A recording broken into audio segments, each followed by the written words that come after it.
Basic Principles of Teaching Psychic Self-Regulation to Children and Adolescents. Lecture. Our experience, accumulated in various forms of teaching psychic self-regulation to children and teenagers, allows formulating the following recommendations. 1. Dedicated ethical work, which every instructor must do on the background of teaching psychic self-regulation, must lay the foundation of morality in students. 2. Groups of students can be formed either of children only or can include adults as well. In the latter case, the program is created for children, but parents willingly participate in such classes. One of the advantages of the second option is that it creates common interests in such families and helps to overcome separation between the parents and children.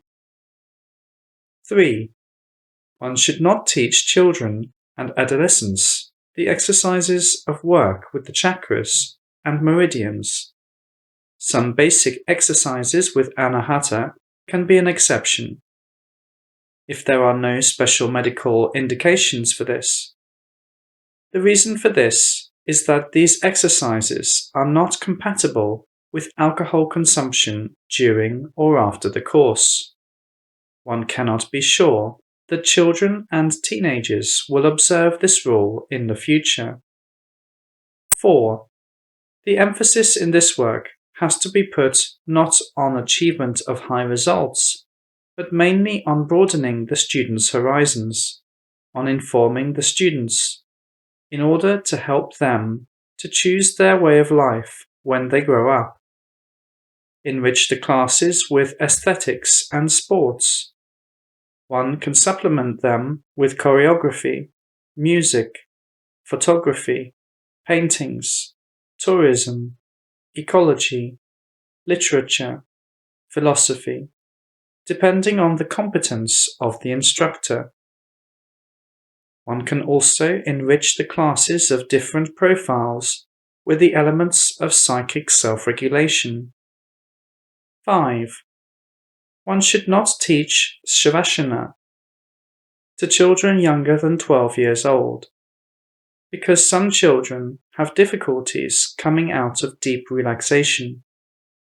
Exceptions from this rule are allowed only in case of medical indications. Such sessions must be conducted by a certified physician. 6. There can be exercises of work with the chakras and meridians used by trained physicians to treat neurological and psychiatric disorders in children. It is especially effective for correcting social disorders. 7. Most easily, children and teenagers master exercises with mental images. Mastering the concentration is usually more difficult for them. However, training them in concentration is especially important for their progress in the school. Very helpful in this respect is to exclude killed food that is prepared of bodies of killed animals from children's diet, and at the same time to increase the amounts of proteins found in milk and eggs. The same recommendation is useful in every respect for all people without exception. 8. An interesting positive effect can be achieved if children are present but do not participate on equal rights on out-of-town classes of groups where their parents study. If there is no obtrusive attitude towards them, children turn on the important mechanism of training, imitation.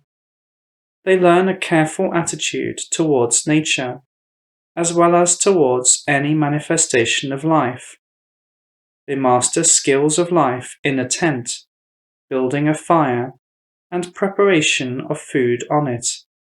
Learn discipline, waking up early in the morning exercises, morning bathing, etc.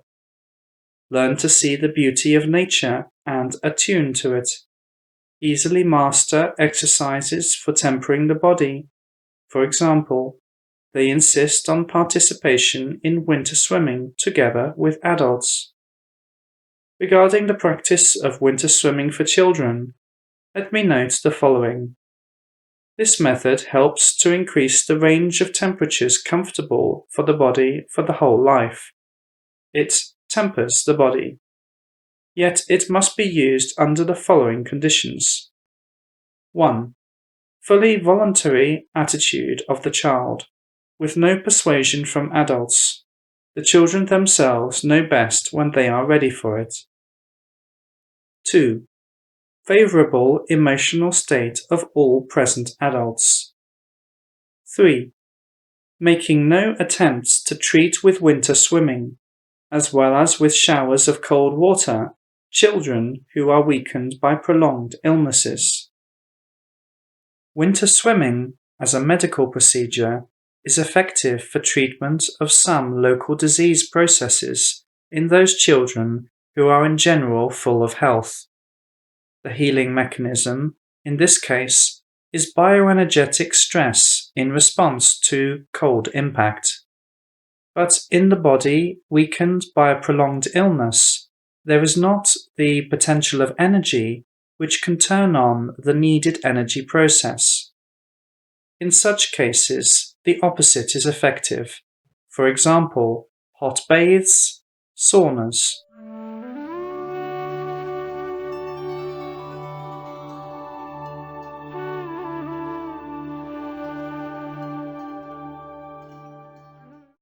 Art of Being Happy.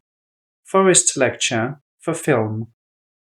The ability to attune emotionally to the beauty and subtlety of living nature allows us to gain inner harmony, which is essential for finding happiness in life. This is also one of the most important components of spiritual development. This beauty is an element of God's creation. It is important to understand this. Only if we have learned to love His creation can we fall in love with the Creator Himself. And without such a sincere love, is it possible to be happy? Love necessarily has to be mutual. God's love alone is not enough for being happy. No, we have to strive to become not loved, but loving. And our love must not be an egotistic parody of true love. I mean primitive sexual desires that non-spiritual people call by the word love. No, it must be an aspiration to give oneself to Him. Love for God begins with the desire to cognize Him, first only with the mind, and then in all fullness, so that the emotions of my love merge with the emotions of His love. And then gradually comes the fullness of mergence, when one merges with Him as a consciousness developed in the process of searching Him and serving Him. Also, it is very important to have like-minded friends on this path. It is much easier to be happy of doing creative work if one works in a spiritual group, in a community, even a little one. Morally healthy people feel satisfaction when they give knowledge, skills, all of themselves, to others, seeking to make others happy. It is thanks to this process of giving oneself and seeing its positive results that such a person feels happy. What does one need to do to find good friends? One needs just to offer oneself, to show to others one's usefulness, and then let everyone share with others what he or she knows and can do. For happiness, it is also important to have good health. What does good health depend on? There is an opinion that our suffering and calamities are caused by the sin committed by Adam and Eve. This ill fantasy is even called by a special term, the original sin. I suggest viewing this opinion as a sign of feeble-mindedness of those who believe it, say nothing of those who preach this idea. Some people blame doctors for diseases, blame the contamination of the environment, or blame others, those who made me feel stressed or be nervous. No, it is only we who are to be blamed for our troubles. It is hard to understand this for those who are ignorant in religious philosophy.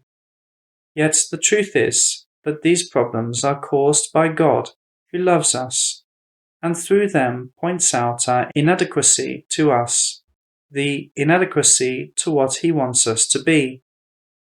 In simple terms, one can say that if we do unjustified harm to other beings, we program similar situations in our own life, in our own destiny, and this time we will be the victims. This is called the law of karma. The law of destiny formation. In this way, God teaches us not to do evil deeds, teaches us to be compassionate to the pain of others. He teaches us through our own pain. The operation of the law of karma is not limited by the time of one incarnation. Its effect manifests itself in the next lives as well. This is why, in particular, sick children are born. One may ask, why does he need this? Why does he need us to be good, as he sees it? We discussed this subject, the meaning of human life on the earth, in every book published by us. Now I will only say briefly that we are particles of the evolving universal consciousness, which is called the Absolute. It is in our bodies, in particular, that the evolution of the Absolute takes place. This is why he values every soul so much. This is why he watches everyone, and all the time tries to correct, to help everyone, except for those who proved to be completely hopeless. He sends such souls to hell, to the cesspool of the evolution. So, in order to control one's own destiny, one has to learn the rules of life suggested to us by our Creator. He gave these rules to us through his messiahs and prophets.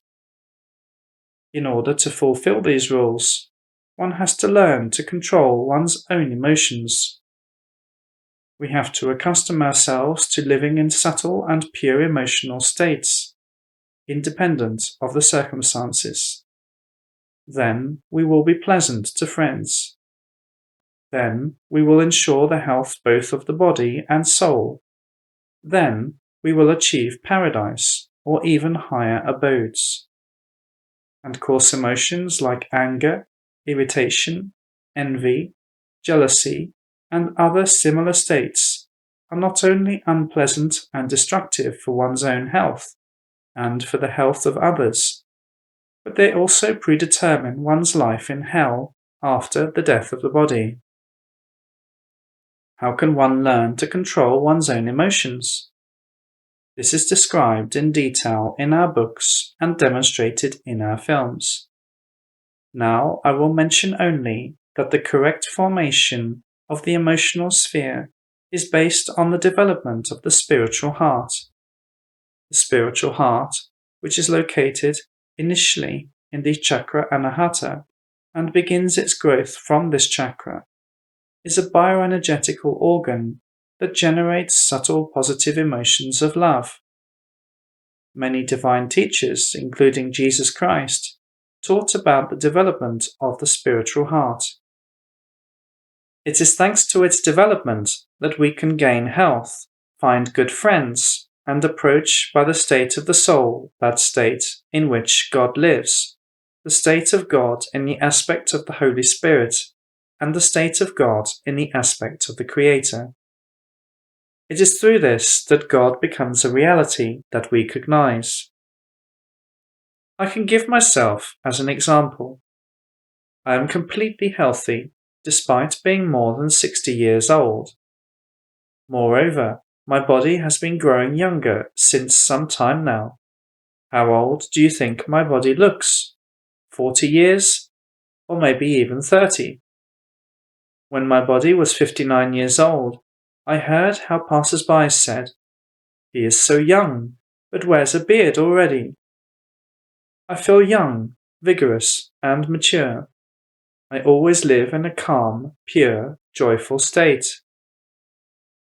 For a long time, I have not felt anger, irritation, envy, sorrow, anxiety, fear, and so on. I have been living and live now without anger and desire to revenge myself, even on those who years ago tried to kill me. After this incident, I was dying painfully half a year and 2 times was in the state of clinical death. I do not feel anger, fear, and desire to revenge also on those who threatened me to burn me alive for my books, the books about God, about the joy of cognition of Him. Moreover, I became so close to God that I can freely converse with Him, and I can fill my body with Him. Do we all want to live like this? If yes, then let us walk this well-explored path, which was paved for everyone who wants to walk it. On places like this, it is very good to meditate, to merge with the subtlety of the morning beauty of nature, with the subtlety of the Holy Spirits, our divine teachers who control our destinies. We necessarily have to master this if we decide to walk the spiritual path, that is, the path of development of oneself, the path of love for the creation and the Creator, the path of searching for Him, whom we have to find and cognize. For this purpose, one also has to read books about Him, about the path to Him. Many people go to temples and participate there in rituals. This can help in the beginning if one does not get infected there by the ideology of hatred from evil people. Unfortunately, this happens quite often. But in general, taking part in public worship services helps beginners to take their attention away from the objects of the material world. And what does one have to do then? One has to understand that God is present in temples no more than outside of them, and it is not in a crowd of praying people, but in the situation of being one-to-one with God, in solitude in nature, that we can feel the blissful touches of God, can begin to hear His thoughts directed to us, and learn to see the divine teachers, Holy Spirits, to embrace them, to enter into their non-material bodies, to merge with them. What do many people in Russia do when they stay in nature? They drink alcohol, inject heroin, kill and maim living beings, leave all kinds of garbage on the places where they stay, defile the quietness of nature with loud sounds or radio or CD players. They themselves yell. It is obvious that this way of behaving brings one closer to hell rather than to the happiness of the cognition of God. For cognition of God, and for one's own development, it is very important to master the state of inner quietness. In this state, one can know the bliss of calm and quietness found in the abode of the Creator. Singing of birds, rustling of reed, or leaves of trees do not interfere in this process, but make the quietness of dawn more vivid, more bright emotionally. Yet the feeling of the beauty of nature in all its fullness can be achieved only by a well-prepared spiritual seeker, and only such a seeker can cognize the Creator and His representatives, Holy Spirits. One has to prepare oneself for this, both in the intellectual ethical aspect and through cleansing and development of the bioenergetical structures of the organism, the chakras, and meridians. Also, one can collect edible gifts of nature. They are mushrooms, berries, various herbs. They can be used for food right now or stored for future use. For example, instead of tea, one can brew various herbs. One can also dry herbs for brewing them in winter. For making herb tea, one can use mint, fireweed, leaves of currant in autumn, when the plant does not need them. If you find a fallen birch, you can collect and dry leaves from it. Conifer needles and young cones that fall from coniferous trees are also suitable for brewing, but one should avoid making too strong brewing of them, because our human stomachs are unused to high concentration of resin, unlike stomachs of wood grouses. Conifer needles are one of the main kinds of food for wood grouses. Or take, for example, nettle. Many people hate it because it stings, but it stings because these people do not eat nettle. Nettle is both delicious when young and possesses important medicinal properties. It stimulates the immune system of the organism, helping, in particular, to get rid of many diseases. One can dry it for winter and brew it then. One can also use it in this way. Wash nettle, chop it into pieces, put in boiling water, boil for a minute, allow to cool a little, and then eat with mayonnaise. It is very delicious.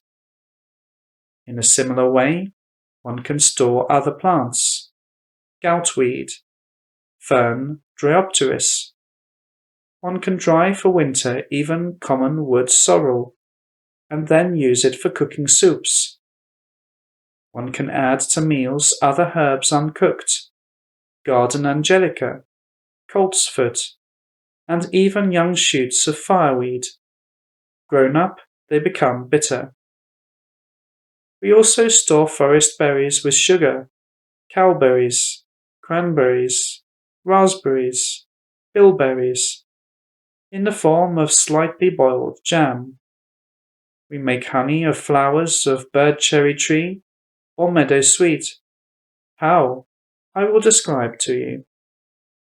One has to collect flowers, fill with them large saucepots.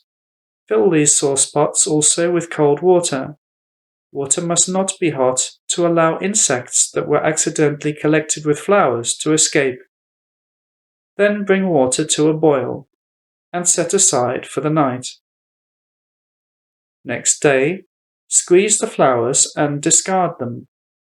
Strain the liquid and pour it into saucepots, filling them to 2/3 of the volume. Bring to a boil and add sugar so that it fills the remaining third of the volume. Stir to allow sugar to dissolve. Bring again to a boil and pour into hot jars that were sterilized with boiling water. Put on hermetic caps. In this way we make very delicious and good for health honey. As for mushrooms, we use them for food all year round. In home we store and eat salted mushrooms. During our camping in the forest, when no new mushrooms grow, we use dried mushrooms.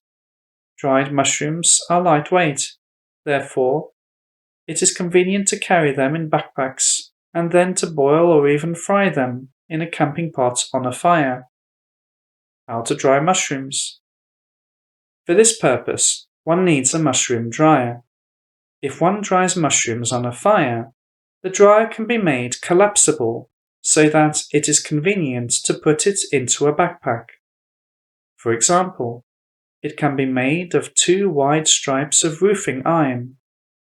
Such a dryer must have a bottom, otherwise mushrooms become sooty.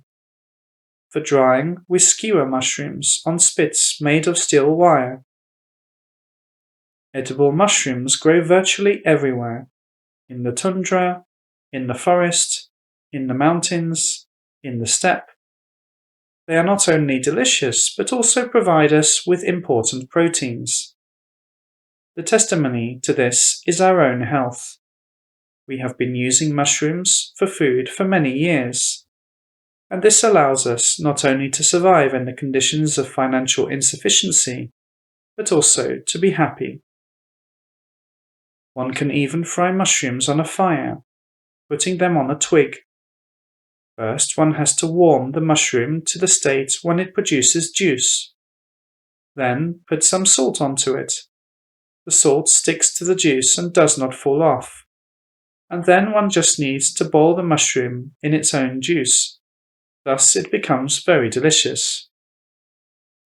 In the season when no mushrooms grow in the forest, we fry cheese sandwiches on a fire.